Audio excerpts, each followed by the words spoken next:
భగవద్గీత గురించి వాస్తవాలు. శ్రీమద్ భగవద్గీత తరచుగా గీత అని పిలువబడుతుంది. ఇది 700 శ్లోకాల హిందూ గ్రంథం. ఇది మహాభారత ఇతిహాసంలో భీష్మ పర్వ అధ్యాయాలు 23 నుండి 40 భాగం. ఇది మొదటి సహస్రాబ్ది బీసీఈ నాటిది. ఇది హిందూ మతానికి సంబంధించిన ప్రధాన పవిత్ర గ్రంథాలలో ఒకటిగా పరిగణించబడుతుంది. 2. భగవద్గీత గురించి వాస్తవాలు. భగవద్గీతలో మొత్తం 18 అధ్యాయాలు ఉన్నాయి.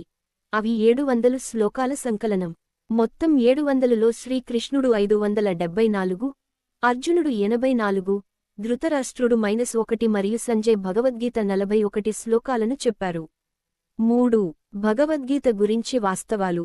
గీత యొక్క ఖచ్చితమైన అర్థం. దేవుని పాట. కురుక్షేత్ర యుద్ధభూమిలో అర్జునుడికి ఈ జ్ఞానాన్ని అందించే దేవత యొక్క అత్యున్నత వ్యక్తిత్వం కృష్ణుడు. 4. భగవద్గీత గురించి వాస్తవాలు. కృష్ణుడిచే భగవద్గీత